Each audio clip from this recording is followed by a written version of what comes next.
बिस्मिल्लाहिर्रहमानिर्रहीम, अस्सलामु अलैकुम। सही मायनों में अब तुर्की के खिलाफ पूरी दुनिया एक होने जा रही है।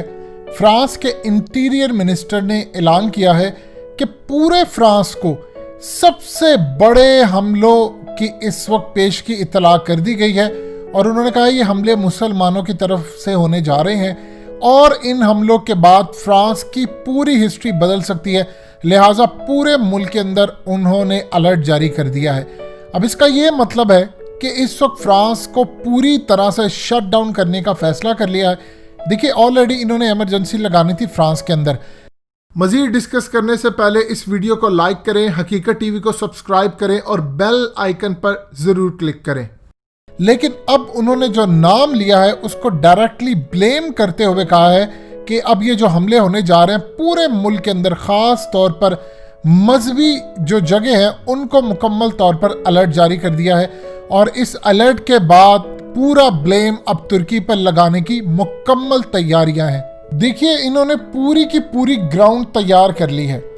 इन्होंने जितने अब हमले करवाने हैं, लोग 9/11 ड्रामे को भूल जाएंगे। इतने बुरे हालात पैदा होने जा रहे हैं ख़ास तौर पर यूरोप के अंदर, और डायरेक्टली इसका ब्लेम ये करेंगे तैयब उर्दगान को और ख़ास तौर पर तुर्की को। आप ये देखिए, ऑलरेडी तुर्की के बारे में कहा यह जाता है कि जी ये हमलावरों के साथी हैं, ये है वो है। इसराइल ने कैंपेन शुरू कर दी है कि फ्रांस के अंदर जो हालिया हमले हुए उनके पीछे तुर्की का हाथ है। अब इस सूरत हाल में इनका नंबर 1 एजेंडा क्या है? नंबर 1 एजेंडा इनका ये है कि सबसे पहले जाली हमले करवाए जाए, नाम मुसलमानों पर लगाया जाए और एग्जैक्टली जिस तरह 9/11 का ड्रामा हुआ था इसी तरह के हमले करवा कर पूरी तरह तैयब उर्दगान पर ब्लेम कर दिया जाए। और आप जानते हैं कि तैयब उर्दगान एक दफ़ा भी गलत बात सहने के आदी नहीं है। अगर ज़रा सी बात होती है तो वो इसका जवाब देंगे। फ्रांस के इंटीरियर मिनिस्टर का ये कहना है कि इसके पीछे मुसलमान होंगे, ये क्लियरली इंडिकेट करता है कि इन्होंने अब मुसलमानों का घेरा तंग करने का फैसला कर लिया है। देखिए, तैयब उर्दगान के ऊपर इल्ज़ाम क्यों लगाना है? तैयब उर्दगान के ऊपर इल्ज़ाम इन्होंने इसलिए लगाना है कि एक वक्त में आप जानते हैं खिलाफत उस्मानिया का लेवल क्या था। आज तैयब उर्दगान खिलाफत उस्मानिया बहाल करना चाहते हैं और जब ये बहाल हो जाएगी तो फिर अल्लाह की राह में मुसलमान सिर्फ इस्लाम के नाम पर लड़ने के लिए तैयार हो जाएंगे। और याद कीजिए, बुश के वो अल्फाज उसने कहा था कि तुम लोग खिलाफत बहाल करना चाहते हो, हम टुकड़े टुकड़े कर देंगे इस निज़ाम के, लेकिन किसी सूरत बहाल नहीं करने देंगे। अब तैयब उर्दगान चूँकि ऑलरेडी ऐलान कर चुके हैं, इस पूरे खेल के अंदर ये जितने जाली हमले होंगे, याद रखिएगा, इसमें सिर्फ आप कतर को निकाल दे, 22 की 22 करीबन अरब रियासतें जिसमें सऊदी अरब शामिल है, यूएई शामिल है, ये तो ऑलरेडी तैयब उर्दगान के खिलाफ है और खिलाफत उस्मानिया के। जाहिर सी बात है, जब तुर्की वाले यही कहते हैं कि खिलाफत उस्मानिया के जानशीन कतर वाले हैं और यूएई सऊदी अरब ने गद्दारी करके हमसे मुल्क लिए हैं, तो फिर इस सूरत हाल के अंदर आप वही देख लें जो मामला होने जा रहा है। जैसे तैयब उर्दगान पर इल्ज़ाम लगेगा, फौरी तौर पर ये तमाम के तमाम ममालिक, चाहे फ्रांस के साथ हो, चाहे इसराइल इन पर इल्ज़ाम लगाए या इवन के कोई और कंट्री लगाए, ये उसके साथ मुकम्मल तौर पर खड़े होते नजर आएंगे। पाकिस्तान में आप देखिए क्या सूरत हाल हुई। पाकिस्तान में जो एहतजाज हो रहा है उसमें सुर्ख झंडे भी लाए जा रहे हैं और खिलाफत उस्मानिया की याद बहाल की जा रही है कि हम तुर्की के कहने के ऊपर ये सारा खेल कर रहे हैं। यानी पाकिस्तान के अंदर जो एहतजाज हुआ उसमें तुर्की को सपोर्ट किया जा रहा है। अब इन्होंने जैसे तुर्की पर चढ़ाई करनी है, यही वो लम्हा होगा जब पाकिस्तान को ये डिसाइड करना है कि वो अरब कंट्रीज के साथ खड़ा है या वो तुर्की के साथ खड़ा है। चूँकि तुर्की को पाकिस्तानी अब अपना दूसरा घर मानते हैं, लिहाजा इस सूरत हाल के अंदर पूरी की पूरी कौम तैयब उर्दगान के साथ खड़ी होगी। ये मामला बहुत ज़्यादा ख़राब होता हुआ नज़र आ रहा है और आने वाले वक्त में आपको ये चीज़ें मज़ीद ख़राब होती नज़र आएंगी।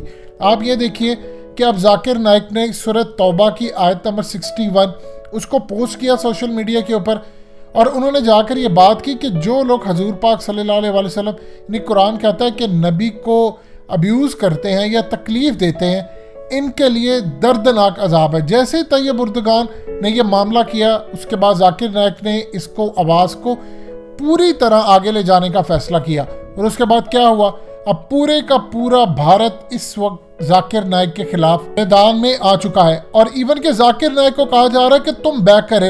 अब फ्रांस की जानिब से चूंकि इंडिया ने उसको सपोर्ट करने का ऐलान किया है, अब फ्रांस ने ये बात इस वक्त इंडिया को कही है कि आपके मुल्क के अंदर से ख़ास तौर पर जो मुसलमान हैं, जो स्कॉलर्स हैं, वो फ्रांस के ख़िलाफ़ एहतजाज करते हुए नज़र ना आए, क्योंकि इस वक्त हुकूमत ने पॉलिसी जारी कर दी है कि वो फ्रांस के साथ है, इंडिया की हुकूमत।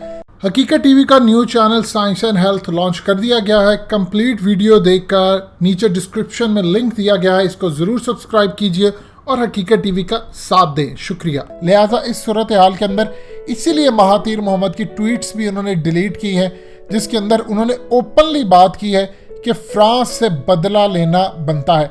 एक बात याद रखिएगा, तुर्की को बहुत ज़्यादा ज़रूरत पड़ेगी पाकिस्तान की एयरफोर्स की, पाकिस्तान की फ़ौज की, इंटेलिजेंस एजेंसियों की। ये लोग कभी भी तुर्की को आगे बढ़ता नहीं देखना चाहते। आप ये देखिए, खिलाफत उस्मानिया के बहुत सारे इलाके जो है उससे तैयब उर्दगान का फड्डा चल रहा है रशिया के साथ, यूरोप के साथ और दीगर ममालिक के साथ, और ख़ास तौर पर अरब कंट्रीज़ के साथ।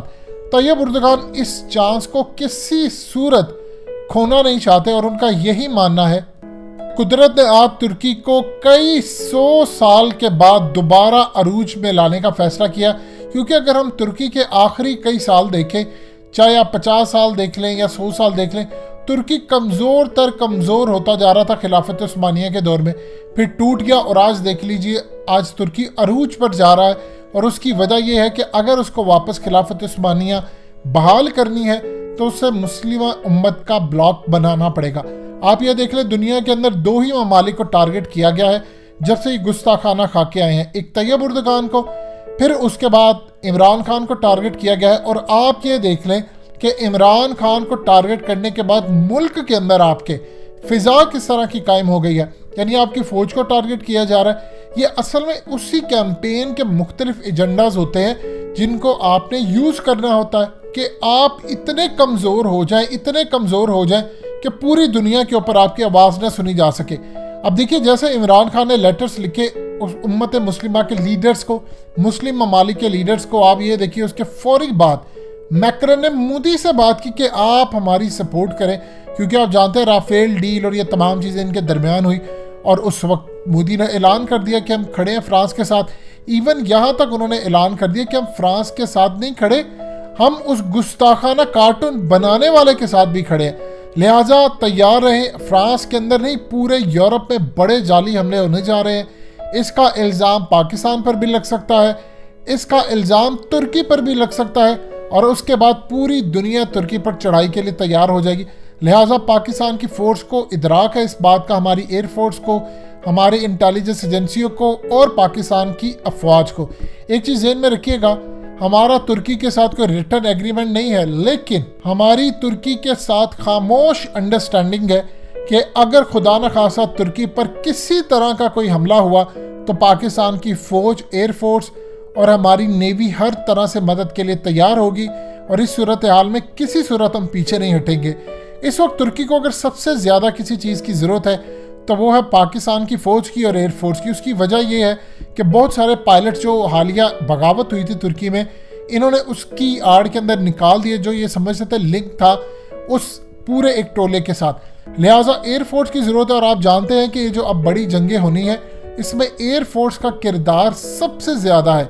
और जिस तरह पाकिस्तान ने 2019 के अंदर भारत के अंदर हमने घुसकर मारा 27 फरवरी को, सारी दुनिया को अंदाज़ा है कि पाकिस्तान ने घुसकर मारा था, लेकिन चूंकि इंटेलिजेंस एजेंसियों की आपस में अंडरस्टैंडिंग होती है इसलिए पाकिस्तान ने अगर ओपनली बात नहीं की तो दुनिया ने भी नहीं की। लिहाजा पाकिस्तान की एयरफोर्स की डिमांड तुर्की में इस वक्त ज़्यादा है। ये याद रखिएगा एक बात, जैसे ही अगर तुर्की पर हमले की कोई बात होगी या दुनिया चढ़ाई करने की कोशिश करेगी, फौरी तौर पर तैयब उर्दगान इस्लाम की राह में लड़ने के लिए ऐलान कर देंगे, चाहे फिर अफगान तालिबान हो या फिर हिकमत यार हो या पाकिस्तान, दुनिया भर से लड़ने के लिए तुर्की इंशाल्लाह पहुंच जाएंगे। दोस्तों, हकीकत टीवी को सब्सक्राइब करना मत भूलिए, वीडियो को लाइक करें, शेयर करें और कमेंट सेक्शन में अपनी राय का इजहार ज़रूर करें।